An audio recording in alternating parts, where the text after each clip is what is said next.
roman enquête sur un personnage réel, Abraham Albert Achache, un Français juif, séfarade et homosexuel, assassiné à Auschwitz en novembre 1943. Brigitte Benkemoun, son auteur, est notre invitée.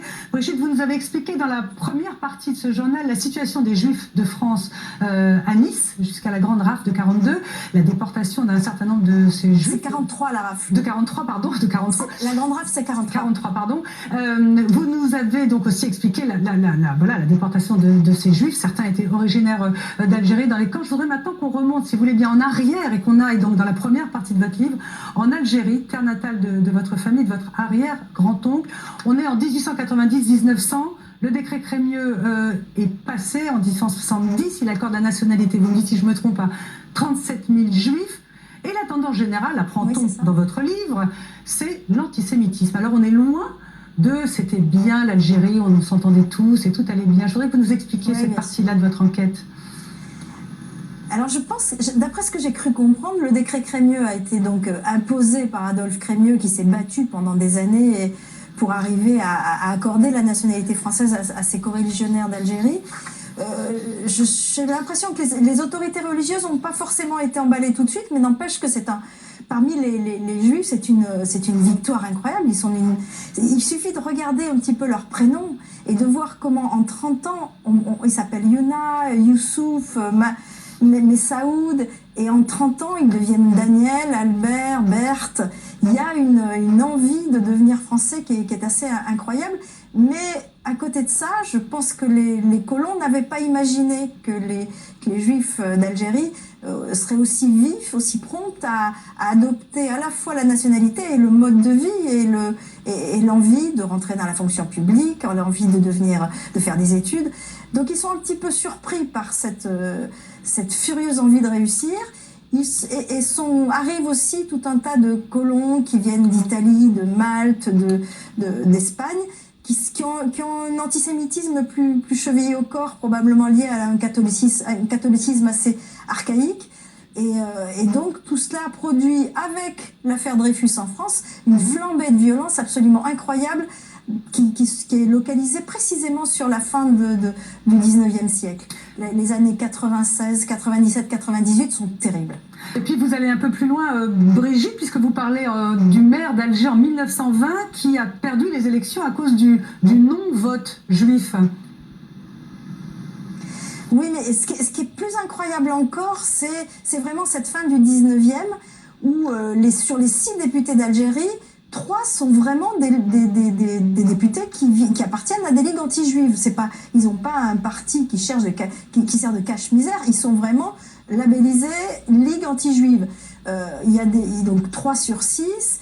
On raconte que le feu d'artifice de la fin du 14 juillet en 1898 se termine par les lettres à bas les Juifs en lettres de feu dans le ciel d'Alger, dans le ciel d'Oran, pardon.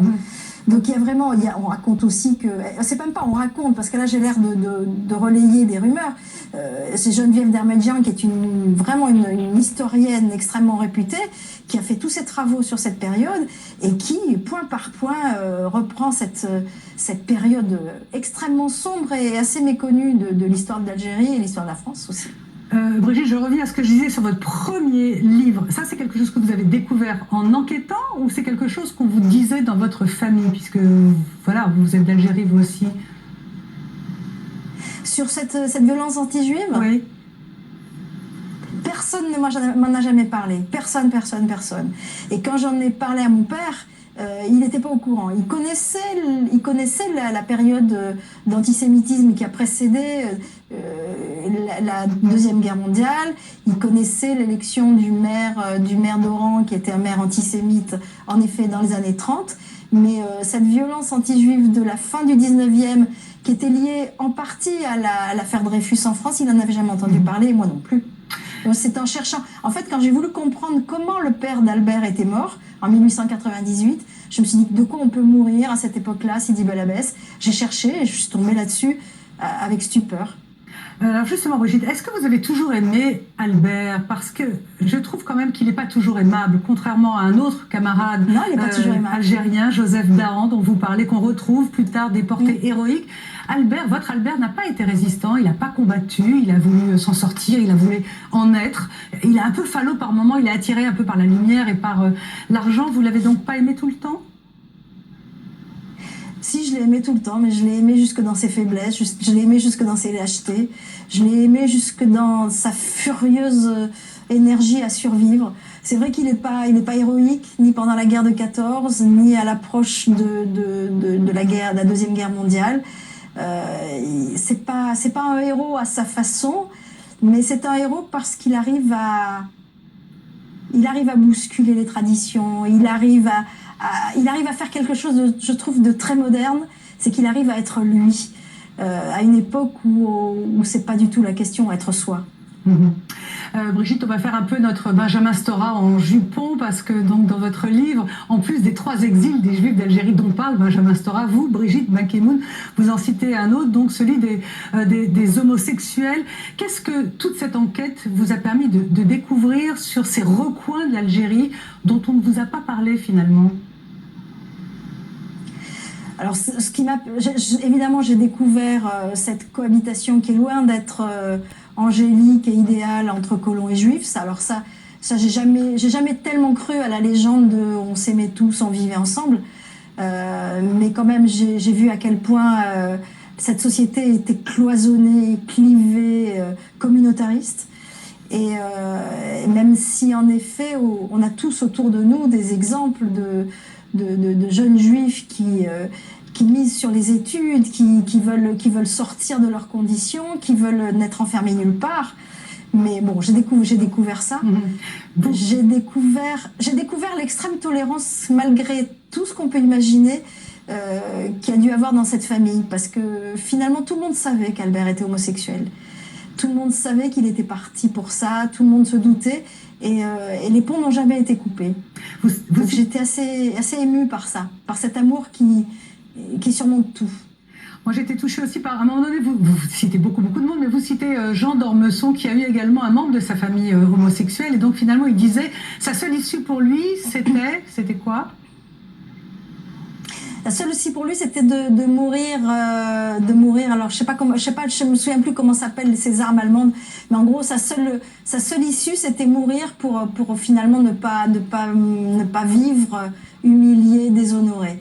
Et je pense que si Albert n'avait pas réussi à se faire réformer, ce qu'il a réussi à faire, lui aussi, il aurait peut-être fini comme ça, en sortant d'une tranchée, en se jetant vers les lignes adverses pour mourir d'une balle allemande plutôt que continuer à vivre humilié, blessé, martyrisé, comme on imagine un homosexuel plongé comme ça dans une bande d'hommes qui font de l'homophobie le maître étalon de leur virilité.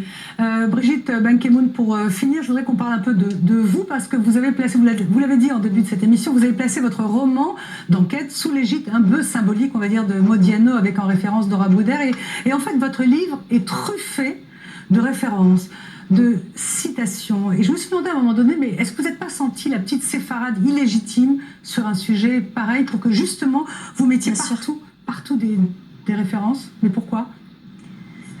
Oui, ça a été un vrai problème pour moi, cette question de l'illégitimité. Un ami journaliste Shkenaz m'a même dit un jour, où je lui demandais des détails, un conseil, il m'a dit, mais qu'est-ce que vous avez toujours à la ramener? Est-ce que moi je te dis que j'ai souffert de quitter l'Algérie?